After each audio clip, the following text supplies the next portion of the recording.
15, and then it's going to be open questions. More than that, we'll give it to you.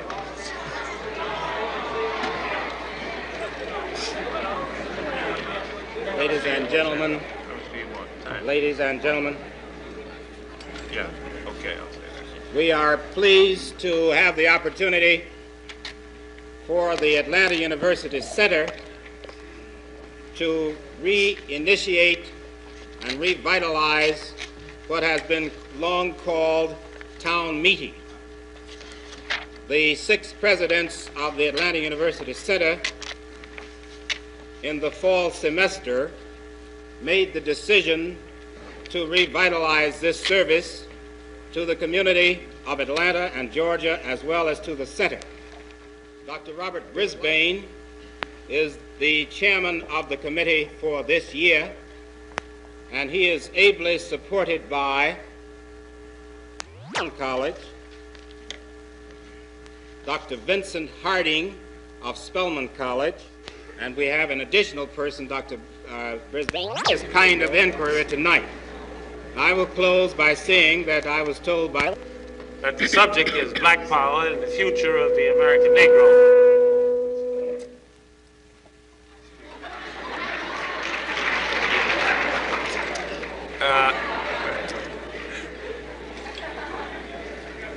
I hope everybody left their weapons outside. We didn't have anybody check you for them. We want to give each discussant up to 15 minutes for a statement, after which they can question each other, and I hope to be able to get some questions from the floor. Our first speaker will be Mr. Stokely Carmichael.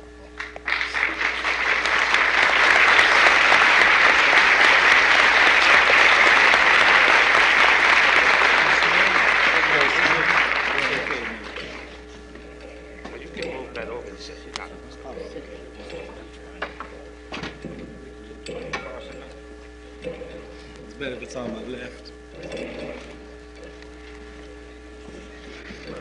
Just speak up and we go right through.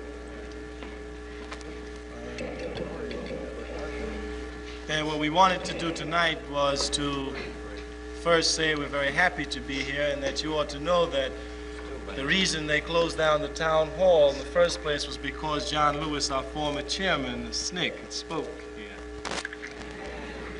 And so it's apropos that they should open with the next chairman of SNCC. Now, we want to talk about definitions, the importance of them. We want to talk about institutionalized racism, the importance of that, and then the role of the black youth in this country. Now, I'm not going to waste time defining black power, except to say that whenever people move for their liberation, the first necessity is that they be able to define themselves and that they be able to define their own terms. If they're unable to do that, then they will never be able to free themselves. The philosopher Camus notes this on the very first page of The Rebel. He says, in fact, that when the slave says no to the definitions and containment of the master, then, and only then, does he begin to create for himself. Let me give an example. What white people are trying to do in this country is to have us react to their definition of black power and to alienate us from the very slogan that can become a cohesive force inside our community, because black power speaks to us and to nobody else. And that's what you must understand very, very importantly. See, President Johnson can get up and say, "We shall overcome," but I'll be damned if he can ever say, "I want black power." What that then means is that we will be able to control the momentum and the thrust of our movement, because it is ours. And that's what you have to recognize. Now, what white society does is put us on the defensive to make us apologize. You remember a couple of years ago when black leaders would talk about integration. In their minds would be good schools, good houses, good jobs, etc. And they would get up and say, "Well, we want to integrate." And some white men would say, "You want to marry my daughter?" And they start getting scared and say, that's not what we want. We don't want to be your brother-in-law. We want to be your brothers. We don't want to live next in your bedroom. We just want to live next door to you. They were reacting to this man's definition of their term, so that by the time they were finished reacting, they were out the window. They couldn't even come back and be aggressive. Now they ask us in SNCC, about you want to marry my daughter. See, we just say your daughter, your sister, your mama. The white woman is not the queen of the world. She's not the Virgin Mary. She can be made like any other woman. Let's move on. Let's move on.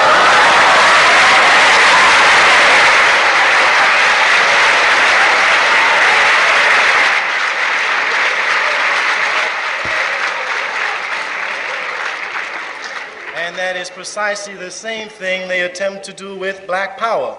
We say black power and they say you mean violence.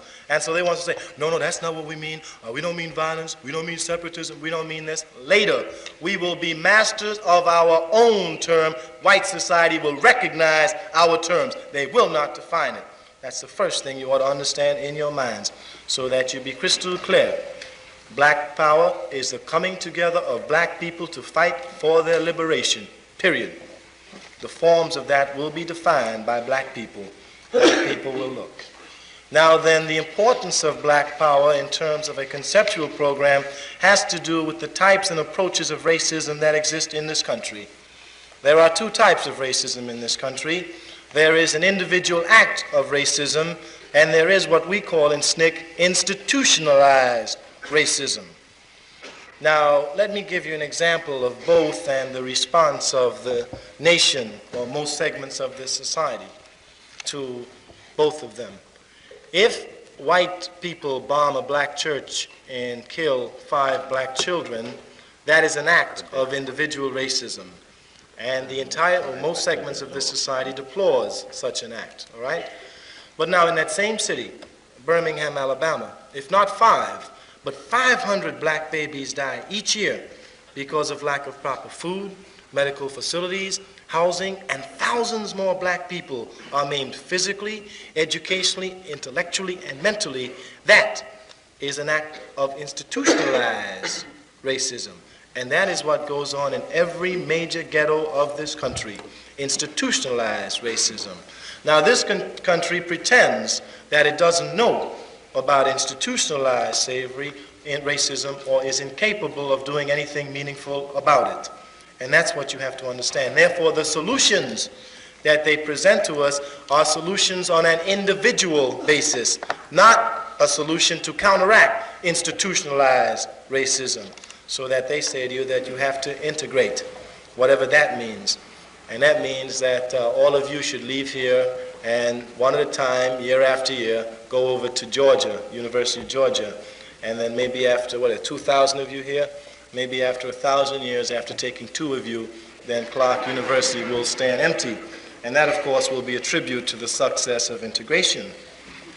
Now, what you ought to recognize is that that program is not possible. Not only is it not possible, it is not particularly desirable. We have to maintain our own cultural identity as a people. And while maintaining that cultural identity, we have to fight for our liberation. We cannot sell our culture out. And that is precisely what integration is about. To get up in this society, you can do just what they tell you to do and act the way they want you to act. And that you ought to know from the history of this country that white... And therefore they must castrate him. And of course, finally, you've got the greatest, Muhammad Ali. And we all know his name, including Mr. Ture. And that is precisely what the country must do. So that you have to recognize then that the only way you counteract institutional racism is to build power inside your community to counteract it. You cannot counteract it through individual approaches. That means that the knowledge that you acquire here, you must bring back to the black community to benefit that community instead of going to work for IBM, General Motors, or Gulf Oil, or some corporation like that that does not begin to benefit black people, only benefits you and this country, because it helps to perpetuate the lies about a democracy. So that's, I think, one of the major differences between black power and what they call integration. And it's so-called integration because if you knew anything about integration, you would know it's a two-way stream. It's a two-way stream. And I haven't seen any white people fighting to get into your schools from Georgia. I haven't seen any in Mississippi fighting to go. So what they're doing is draining from our communities the best that we have. Because you know in order to go to their schools, we got to send the best representative we have. And so they take the very best from our schools and send them over there to sit with their uncivilized children. Their parents throw bricks and bottles at us so we can walk through and sit next to them. Later for the white community, let them civilize themselves. We've got our own problems. That's what you're all about.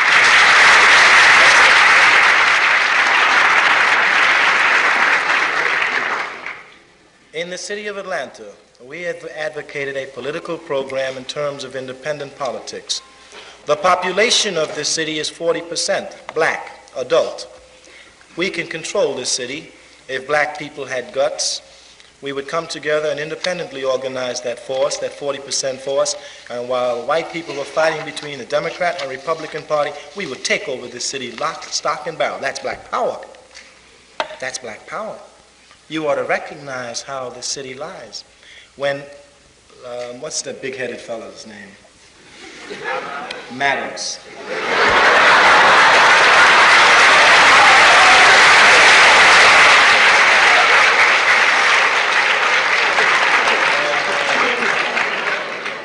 When Maddox ran against the progressive racist who's now mayor of this city, Ivan Allen, Maddox received more votes in the white community than did Allen. Do you know that? And the Negro leadership of this town told black people to vote for Allen. And it is our votes that put Allen into office. And you call this a progressive town where most of the white people voted for Maddox. And the very first thing that Allen did was to move us out from the Boulevard section and build $1 million stadium and didn't even worry to find houses for us. That's because we are not organized as an independent force to stop the abuses of power that is penetrated upon us. And if we're about to stop them, we must organize ourselves independently. I guess we can stop and go on for questions. I'll just prolong the discussion.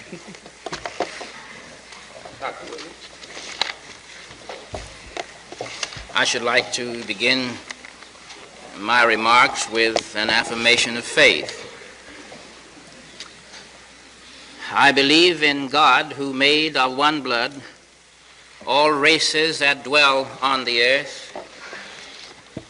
I believe that all men, black and brown and white, are brothers, varying through time and opportunity in form and gift and feature, but differing in no essential particular, and alike in soul and in the possibility of infinite development. Especially do I believe in the Negro race, in the beauty of its genius, the sweetness of its soul, and its strength in that meekness which shall inherit this turbulent earth. I believe in the pride of race and lineage itself, in pride of self so deep as to prohibit injustice to other selves, and his angels, who wantonly believe the worst and work to prove it, hating the image which their Maker stamped on their brother's soul. I believe in the Prince of Peace. I believe that war is murder. I believe that armies and navies are at bottom the tinsel and braggadocio of oppression and wrong, and I believe that the wicked conquest of weaker and darker nations by nations white and stronger but foreshadows the death of that strength. Not for pelf or peace, but for life lit by some large vision of beauty and goodness and truth. Finally, I believe in patience. Patience with the weakness of the weak and the strength of the strong, the prejudice of the ignorant and the ignorance of the blind, patience with the tardy triumph of joy and the mad chastening of sorrow, patience with God. These words that I have just read to you were uttered by William Edward Beauregard Du Bois in New York City in 1904. They were for him an affirmation of faith, and they are for me an affirmation of faith.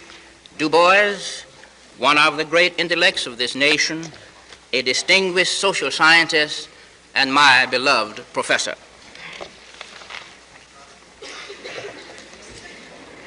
The future of this nation of democracy and that of the Negro is inextricably linked together. The tie between the two cannot be severed without irreparable loss to both. The Negro and these United States are Siamese twins, and to separate them portends death for both. Now, to say anything about the future is risky for anyone except God or a fool. I know I'm not God, and I pray I'm not a fool. We may prognosticate a little if we understand fairly clearly something about history. Let us refer quickly to poverty. There is more poverty in this nation than there needs to be. We can solve the problem of poverty. We can do it technologically. We have the economic strength to do it. The only reason poverty remains with us, we do not have the will to do anything about it. Take the question of education. And I could talk a long time about that, talking merely about Atlanta. Atlanta has gained worldwide recognition on being a very progressive city, and in some sense it is. But Atlanta has not done 1/3, 1/4, 1/10 of what it ought to do and can do in the area of equal education. The distinguished members of the Board of Education of the City of Atlanta continue to mislead us that they are doing all they possibly can to see that Negroes in this city receive equal education. It's just not true.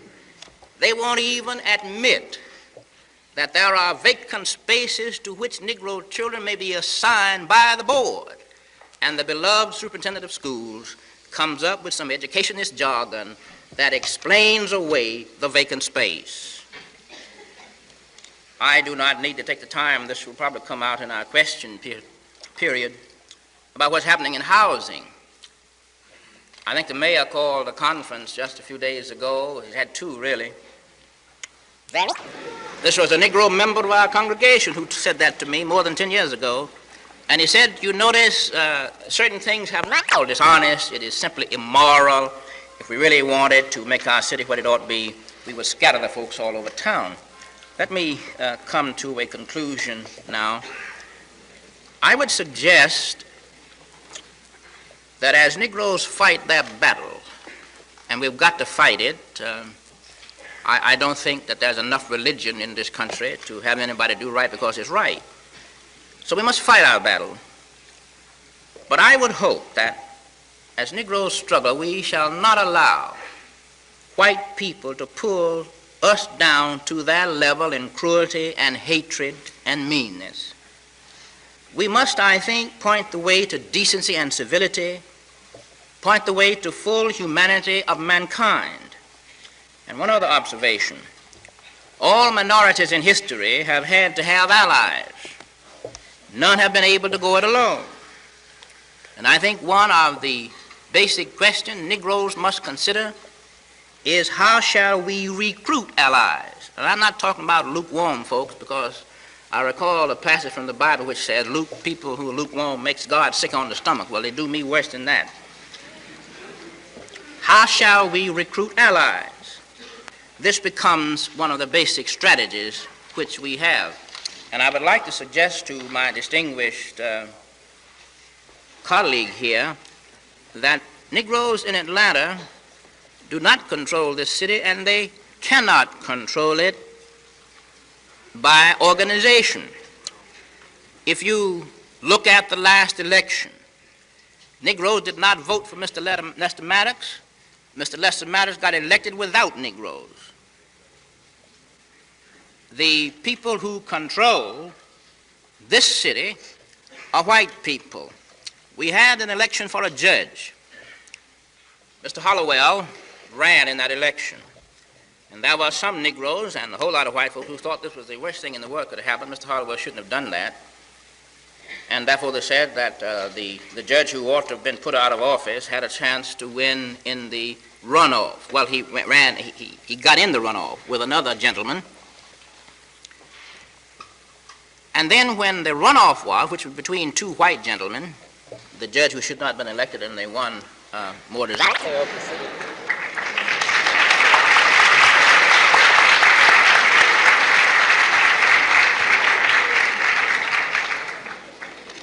Mr. Carmichael, do you have a comment or question? I have a comment and a question. See, I agree that you need allies to an extent. My disagreement with the major exponents of the coalition theory for black people, notably Mr. Bayard Rustin, is that they never decide upon what terms you coalesce with people. Anyone knows that as a rule of politics that one coalesces on specific issues. You don't get married to an organization for lifetime. Therefore, it is inherent in the black power concept that one organizes independently oneself first, and deciding what is to one's interest, and then one can coalesce with groups if one can find those groups. Now, if in fact we follow Reverend Williams's logic to its conclusion, it then says that in the long run, white people are going to be against us anyway if we move for our liberation and they don't like it. And therefore, what we must do is do it on their terms. Because if we didn't do it on their terms, the whole 60% in Atlanta or nationwide, the whole 90% would come together against us. And in my own feeling, it just absolutely agrees with what I say, that this country is racist from top to bottom, right to left. So that I think that's agreeing with me. Then my only question is I would like to ask you, what is your position on the Vietnam War, given your affirmation by Dr. Du Bois, whom I happen to think is the greatest intellectual this country ever produced? First of all, I want to thank Mr. Carmichael. I want to thank Mr. Carmichael for agreeing with my principle of our needing allies. I think this represents good judgment.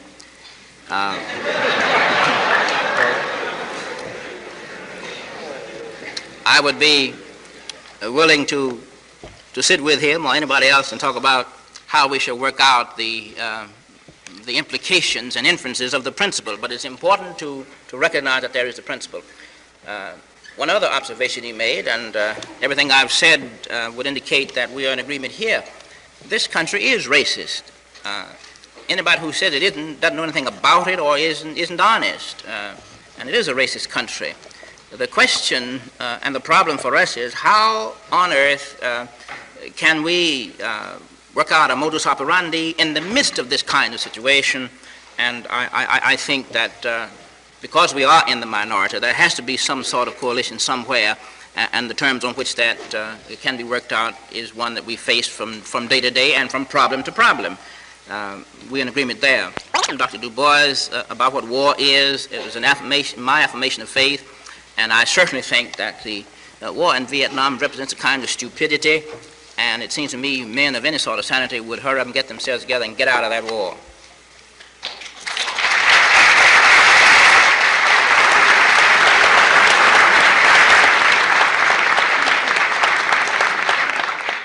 Any further comments? You're quite welcome. No, I think maybe we just throw it out for... How about you? I'm ready.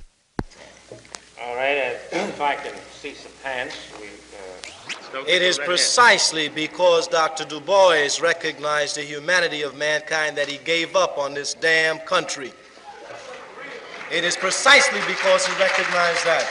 And if you are to read Dr. Du Bois' writings after 1904, and you could even start with The Soul of Black Folk, which is 1904, 1905, and 1906, his collective of essays, it shows clearly that he begins to deviate from that conception. He was the man who helped to start the NAACP with the Niagara Convention and left the NAACP over the same ideological questions.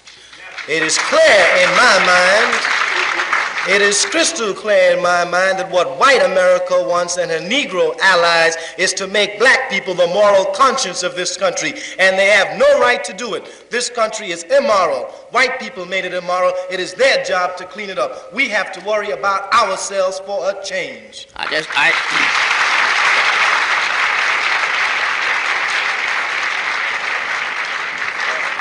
Mr. Carmichael doesn't strengthen his case or anybody else's by saying that he wants to become immoral like other people too, because they are immoral.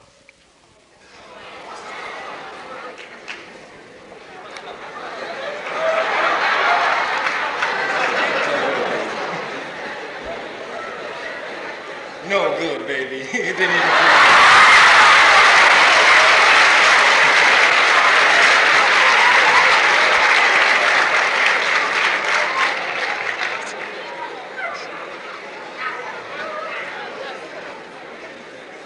I've said very clearly, it is not our job to make America moral, white America. We are to be concerned with us. That is not to say that one imitates onto the level of immorality. It is precisely in the concept of black power that you state black people stop imitating white society, but rather begin to create for themselves, because white society has nothing to offer us. Its entire society is based on what is anti-black. Clearly. And that is the trick bag that black people have always followed by trying to imitate white America. That is not to say you stoop to her morality, you forget about her.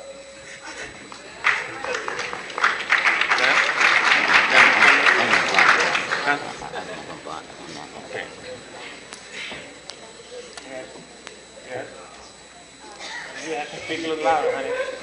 You want to come over here?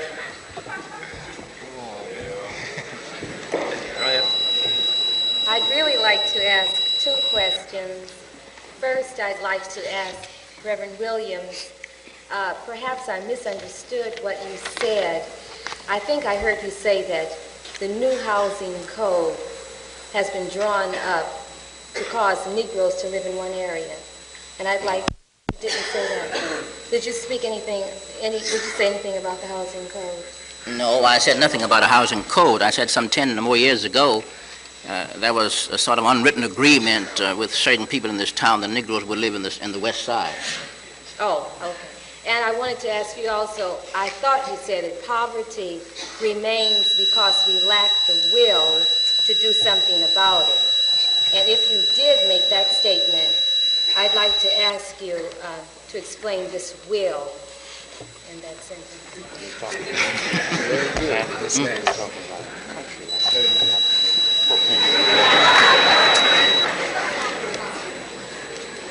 I believe what I said was that this nation is rich enough, it has sufficient technological understanding and know-how to eliminate and to alleviate poverty.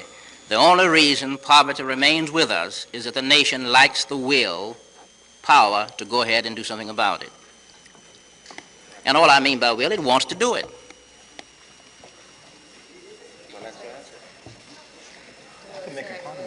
Williams, that you seem to express the desire for the black people of this country to negate the United States. Poverty, and then I want to comment about your last questions. I think that Dr. Williams is naively incorrect about his assumptions about poverty. Poverty is well calculated in this country. That is why it exists. Period. This is the richest country in the world. If they wanted to get rid of it, they would. They would. Nothing to it. No. There's a difference between will and calculated, because my next statement is the calculators of poverty run this country. That's the difference. That's the difference. You've got to understand that. That means the people who are rich continue to run this country, and they're not going to turn it over to poor people. There's a difference between will. No, will implies that they really want to, but you know, they're sort of nice guys, but they don't have the umption to do it, see? And calculated means that you have it planned that people stay poor, and that the people who run the country have it planned that way. There's a big difference. Now, I say that is precisely the teachings that America teaches black people. and that for us to begin to have a new concept of ourselves, we must negate all of the teachings that white America has taught about black people. That is number one.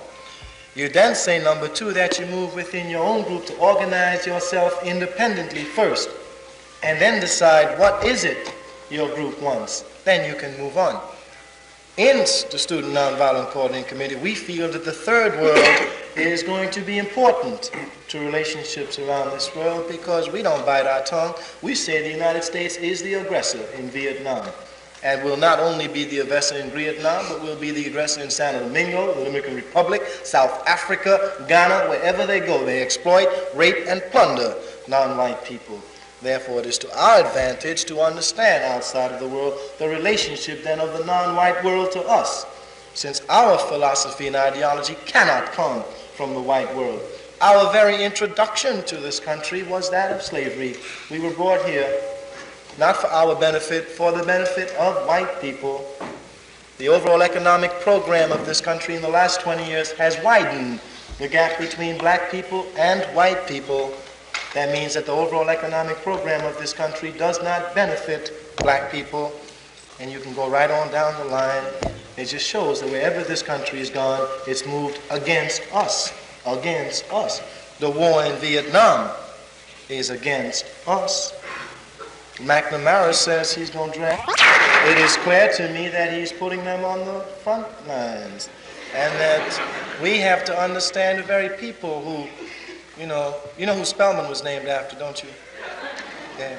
Well, you know what I think about him, don't you? Well, Rockefeller is the cat who gives a lot of money to this college. You call him a philanthropist. He ain't nothing but a thief. He steals money from South Africa. The Rockefeller Empire controls the Chase Manhattan Bank, which controls the economy of South Africa. And the money that he steals from black people in South Africa, he gives to you, so you can keep your mouth shut. Du Bois said that!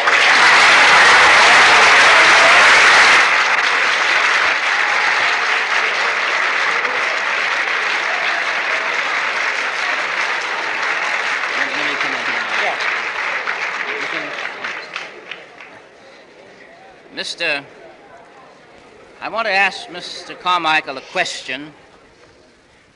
He is a very gifted young man at innuendo. Flattery will get you nowhere.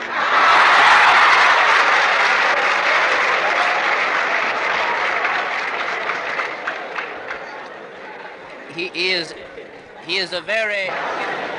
One of my problems is that our so-called Negro leaders have never taught nonviolence among us, where it belongs, where it should start.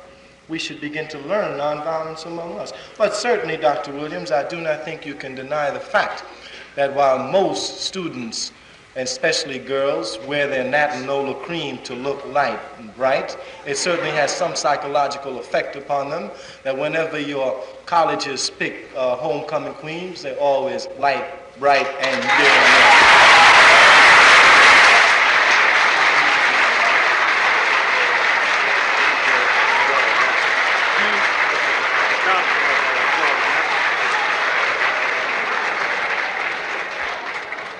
You certainly could not deny the fact that a beautiful woman in this country is someone who has got a thin nose, thin lips, stringy hair, and is white. You certainly cannot deny that. So the opposite of that, which is us, broad nose, thick lips, black with nappy hair, is ugly.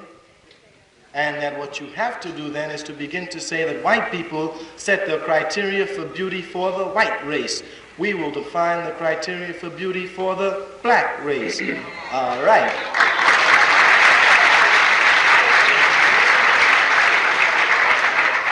After having said a definition where black people are not ashamed of themselves, then they can begin to come together.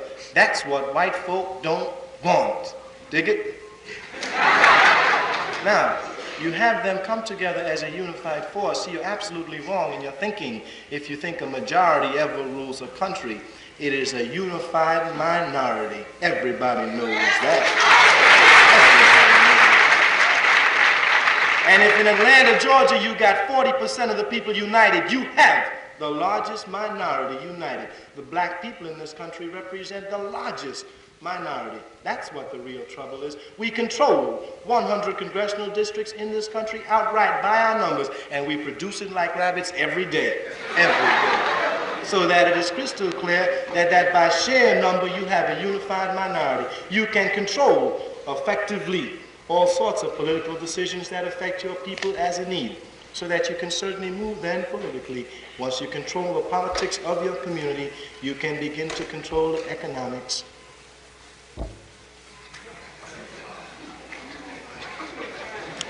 Oh, one other thing is that Dr. Williams just tried to imply, like most white folk do, that, you know, them kids in SNCC, they just yell black power, ain't got no sense. So I just want to read to you some stuff that you don't even read. This comes from what is entitled the 20 largest stockholders' records in member banks of the Federal Reserve System, House of Representatives, Subcommittee on Domestic Finance, Committee on Banking and Currency, Washington, 1964, page. What? Do you, I'm sure you wouldn't want I want to ask, do you teach nonviolence? No. A matter of fact, we say in SNCC, if a white man try to shoot us, we're going to kill him before God get the news.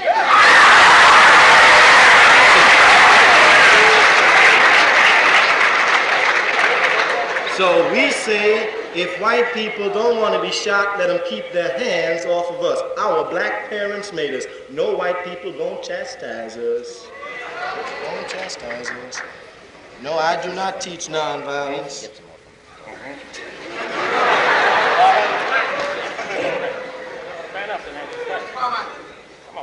Is your theory economically feasible in regards to... You don't, first of all, you shouldn't say 10%. I have a thing about that, because I think white folks lie. I know black people more than 10%. I just know it. I just know it. That's right. That's right. I know we more than 10%, because we in every major city, we in the Army, we in the South, and we still multiply, and we got to be more than 10%. That's the first thing. But secondly, you don't have to be concerned about 10%. You're not asking for this country.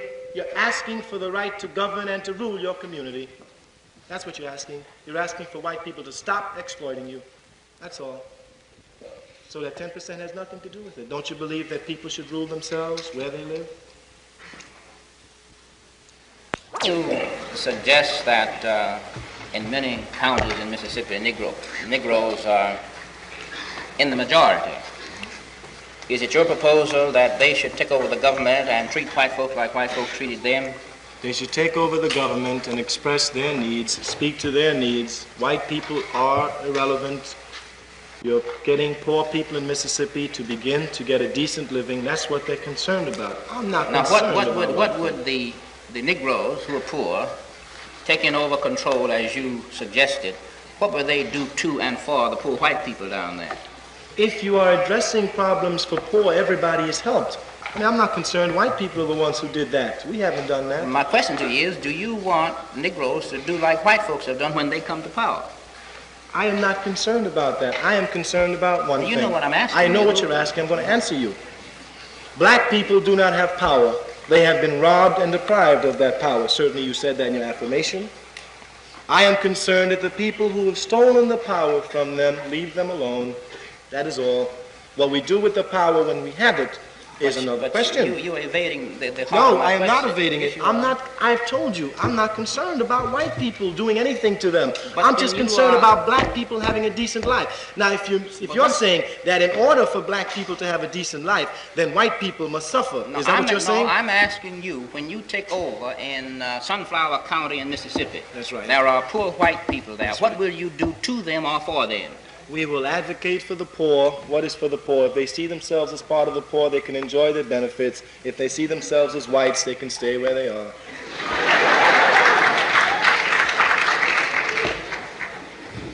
We have a few more minutes.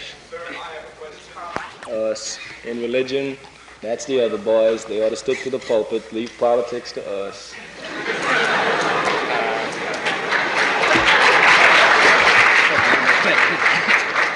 Well, I think that one of the binding forces of the black community is religion, obviously, and that you just can't wipe it out just like that. You have to recognize it. Now, My own study of the black community shows that the only movement that we have been able to support ourselves that was not a religious movement was the Garvey movement, which had religious truth, and it's not true. Well, all right then. Let me comment on that. We have a lot of time because I feel good. I don't know about you, brother. Well, I'm feeling all right. Well, let's go then.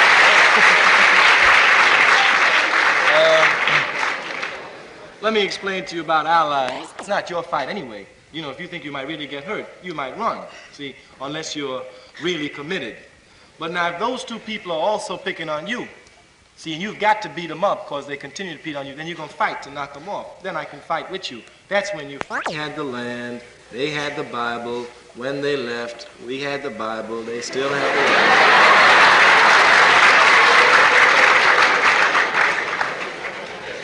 land. I think another 7 minutes, and that'll be all. Huh? That's directed to you from somebody behind me, Mr. Carmichael. Quote, how does your idea on black power differ from the teachings of the black Muslims? Well, let me first say that the Muslims do not call themselves black Muslims. That's a name that was given to them by C. Eric Lincoln in his book and has been picked up by the press. I do believe that it is unethical for me to speak about the program of the Muslims. They sell a paper, it's called Mohammed Speaks, and on the back page of it every week lists their programs and their projects. People should read that. I have stated what the concept of SNCC is via black power, and they should make the analysis. I will not make the analysis for another group. It's unethical. All right, one or two more questions. The young lady, Miss Brazil. As one individual to help. And Malcolm X is on there, and a lot of other things. We just want people to start reading these first. Then there are a lot of other programs. In fact, directly in front of me in this row. Oh, I'm sorry. All right, go right ahead. Decency, justice, dignity for all people. I'm terribly against the war in Vietnam. I feel that it's an injustice not only to the Negro whites of this country, to our commonwealth. Well, in the first place, I would say that the question of... That's Mr. Carmichael's word, and you let him explain it. I don't use it. I don't use it. That's not my term. That's Mr. Carmichael. He employs it. All right, let's don't turn this into a... What you say? Well, why should I? You want to hear the word black? Well, I know how to pronounce it.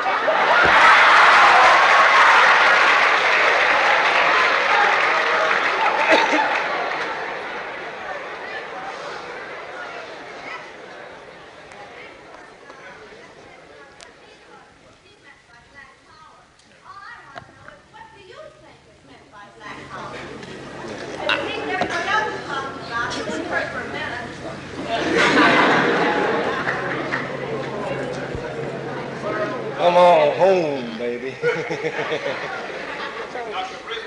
Just a minute. Answering that, I wonder if I may just add this. I think it'll only take a minute.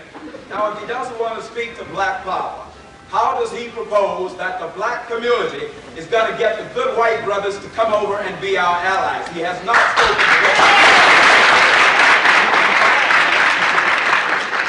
I haven't spoken to that because I think I got sense enough to know that you don't have to use that term to do any thinking.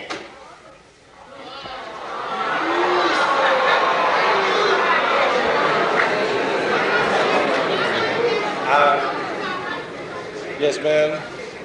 Please feel free. If I understood you correctly, and if I haven't, I'd like to correct you now. You told Dr. Williams that we would have to disregard or ignore the white immorality. Now, to me, if we do this, we've ignored the source of our problem, or we are looking over the atrocities the white man has committed against the black race. If I have misunderstood you, would you please correct me? Well, I said we should negate their thinking about us. The thinking they've propagated about us should be negated. We should do our own thinking, and that we should not be involved in their atrocities, which is precisely the war in Vietnam. That's what I'm talking about. and the Santo Domingo thing and the way those cats rule the world. See, white America thinks she's God.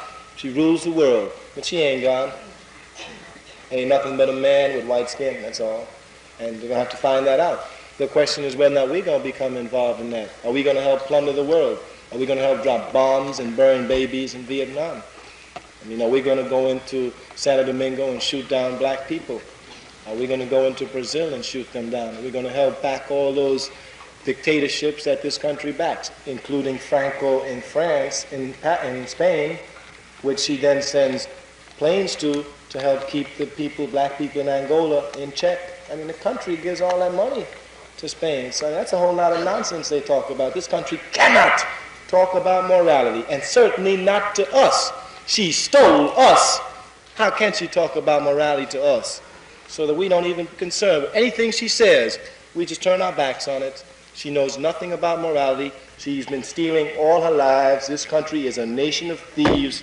Stole this country from the Indians, stole us. Anything she gets her hands on, she steals. The country stands on the brink of becoming a nation of murderers. And either we become a part of it or we say, hell no. I choose to say, hell no.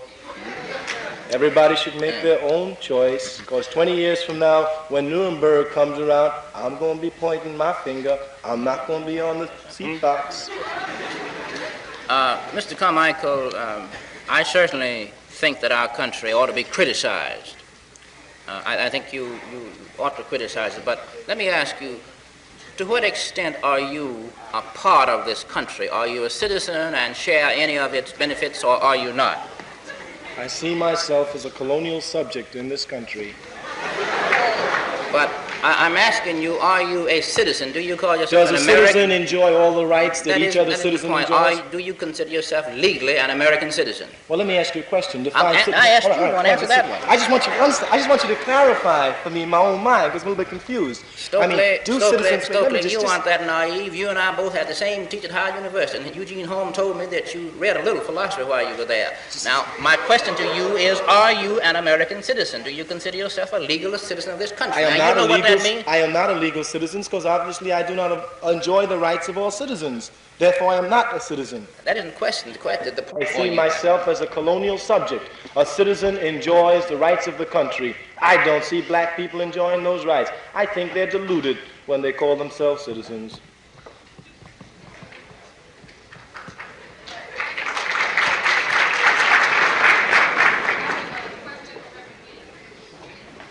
I've heard you speak for white folks and speak for the United States. You heard me do what? Speak for white folks and speak for the United States. What I'd like to know is, when do you begin to speak for black people? Come listen to me, honey, on Sunday morning. That's the Cadillac, baby. Come on from there.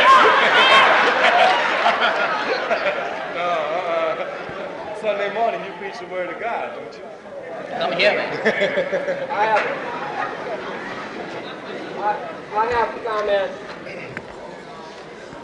I have a comment directed to Mr. Williams and also a question. Mr. Williams speaks of reason and of logic. If we would follow reason and logic in looking at the history of the development of the Christian religion, we would see a double nature there. And my question leads to this, Reverend Williams. Can you give an example, and it's a two-part question.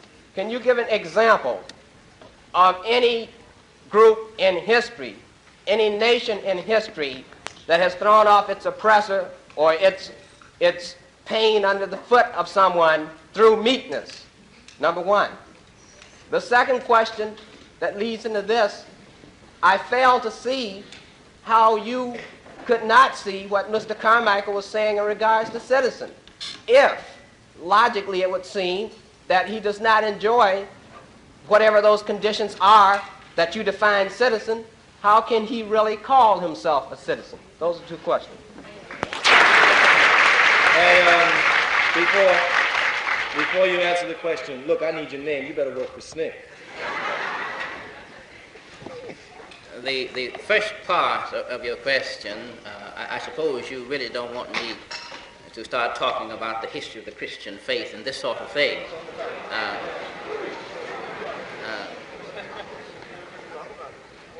Now, let me make one observation.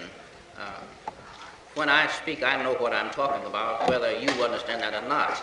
And it doesn't, I want to make this clear, and it doesn't matter one bit to me whether you understand it. I'm sorry that you don't, and I hope that if you do a little reading and some of the things Stokely suggests and other things too, it might be helpful at that point. Now, let me get to the point. If you listen, you might be informed.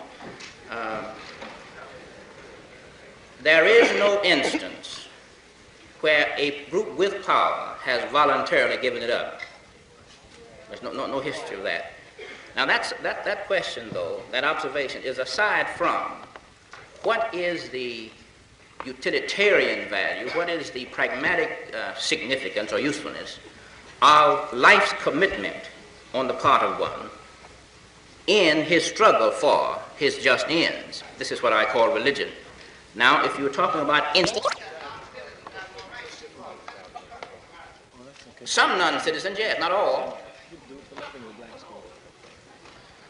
Can I make a comment on that? Yes, and this is the last comment and the last question. I'm sorry, you may remain here after the cameramen who have to get their gear out of here. These men have been patient, they've got to go on out. Just a minute.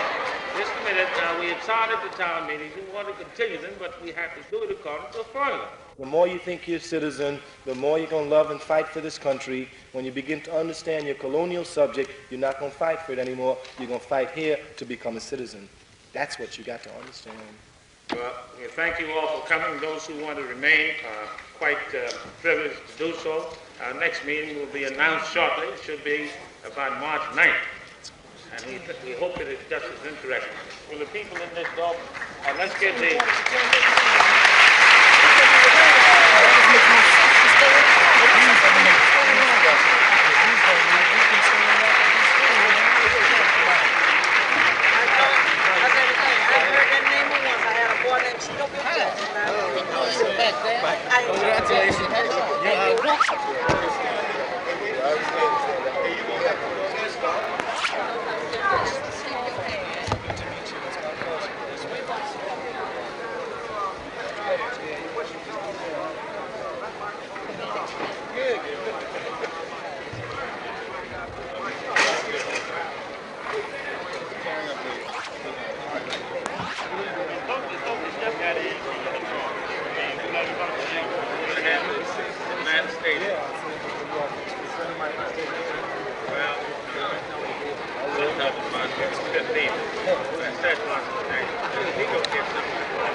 Okay.